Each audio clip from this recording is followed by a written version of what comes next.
This is Woodside Church Kids.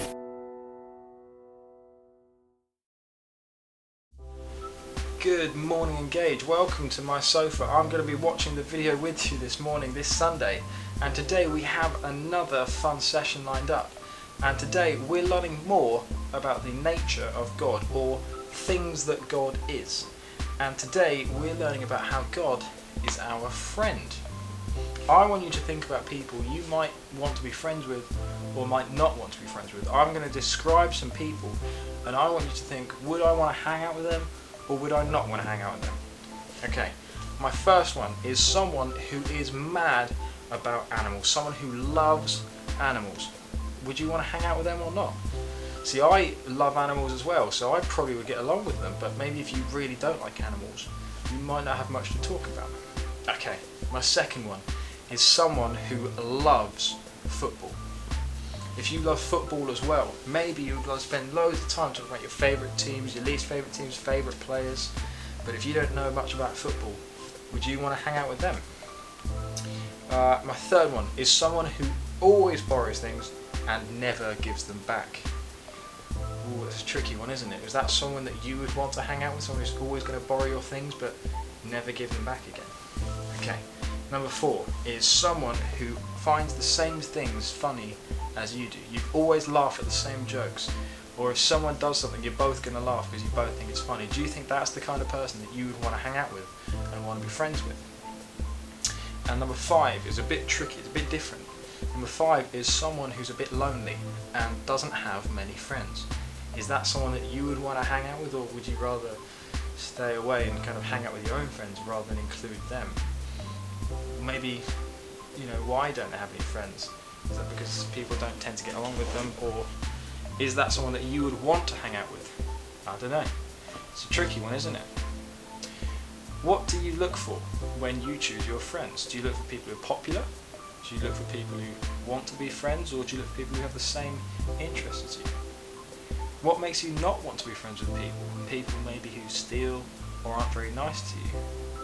And do you think people change over time to become more like their friends?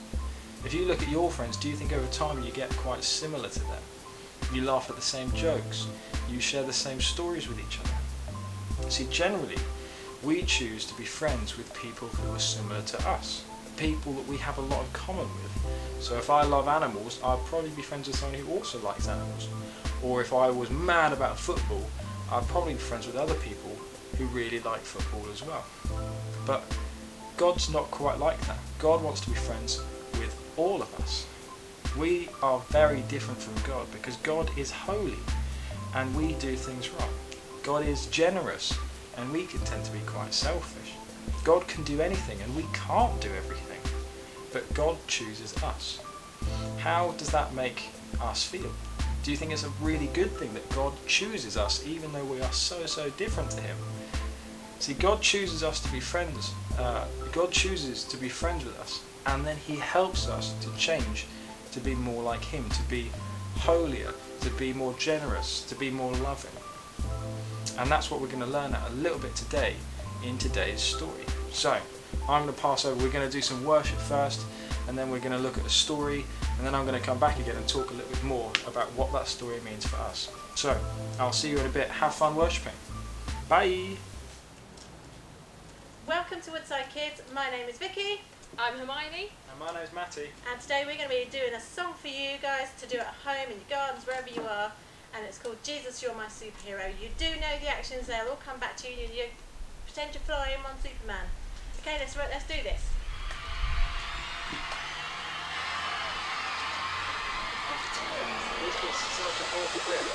You don't know what to do on this bit.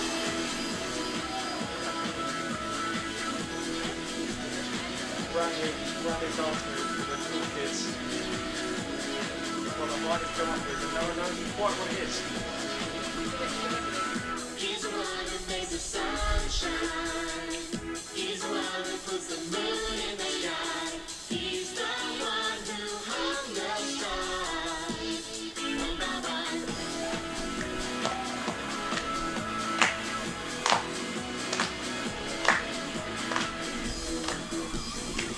Get ready. He's the one who makes the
Hello!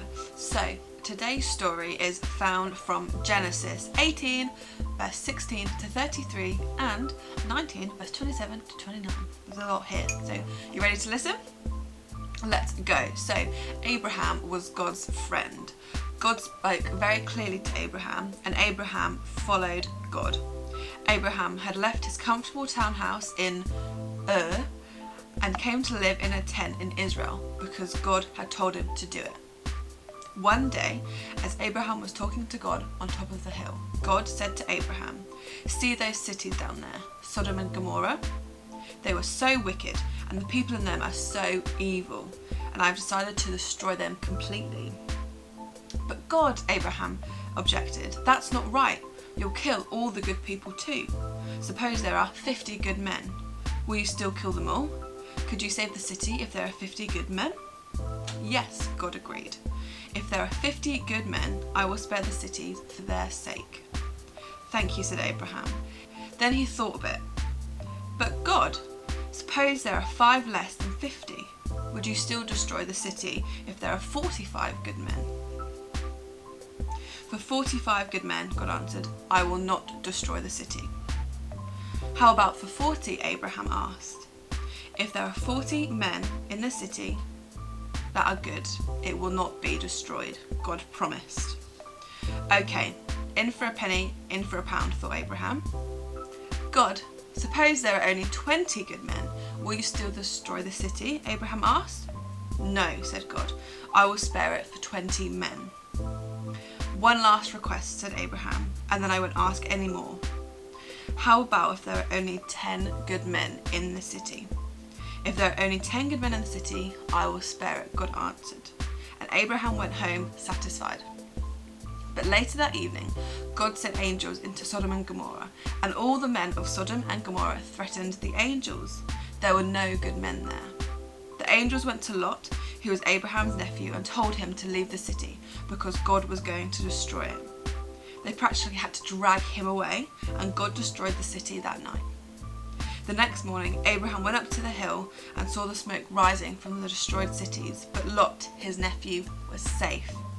God had saved him for the sake of Abraham. Well, welcome back. I hope that you enjoyed that story that Abby just said. It's actually a very interesting story because it seemed like Abraham was actually arguing with God about what God wanted to do. But why do you think God wasn't angry with Abraham?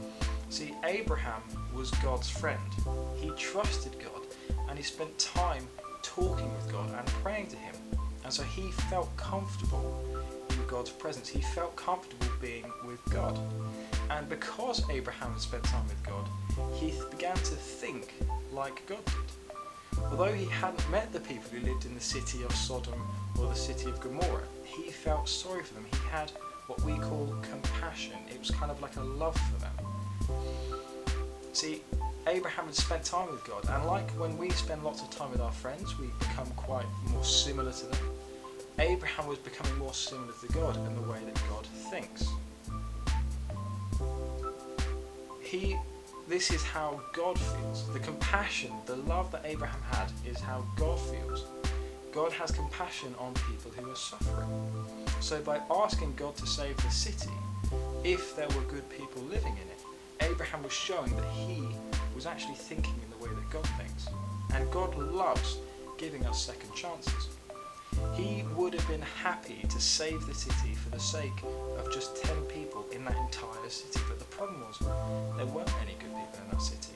And God knew it. When God destroyed the cities, Abraham saw the smoke and he understood just how bad that it was. God and Abraham understood each other because they spent time together. And when we spend time with God, we can be comfortable in our relationship with him. We can be happy and at peace in our relationship with him. And we can question God about things that he does. Just as you might be scared to ask a teacher to help you if you don't like the teacher, but you'd be much happier asking questions to a teacher that you knew and liked and trusted. So we can spend time with God, become friends with him, and we can begin to see things the way that God does. And he helps us to think the way that he does, so we can see a bigger picture of what's happening and we can love people so much better. And now we are just going to finish off with Abby, and she's going to do a craft with us that helps us to remember this story and remember that God is our friend and we can spend time with him and become really, really good friends with God. So I'll pass over to Abby to finish off this week's video. Cheerio! Hi Engage, it's Abby here. For today's craft, we are going to be drawing something very exciting to do with today's story about the city and God being really good friends with Jesus. We're going to draw something really beautiful. So first what you'll need is a bit of paper, and then what you're going to do, you're going to fold it in half like this, and then you're going to fold it in half again like this. You're going to get a quarter of paper, and then what you're going to do is get a pen and you're going to draw an outline of a nice looking city. So I'm going to do some tall ones, and I'm going to do a triangle, I'm going to do a little round one, a little round one, and that's my city. So then what you're going to do is get some scissors. I don't think I've got any, but you're going to get some scissors and you're going to cut your drawing out. Make sure you cut from the side that's open. So they're all open bits of paper. Cut from that side, and then what you're going to have is something like this. And you're going to open it up, and look how amazing that is. That's a little city. And then what you're going to need to do is get another bit of paper, and you're going to want to colour it in. It could be black, so it'll look like the night, or it could be blue to look like the day sky. And then you're going to stick your city on, and you can draw some lovely windows, you can draw little patterns, anything you want, and you can colour in your sky. You can add a moon or some stars or the sun and some clouds and make it look really pretty. So this is my one, and this is the city to remember the story that we just heard. Enjoy!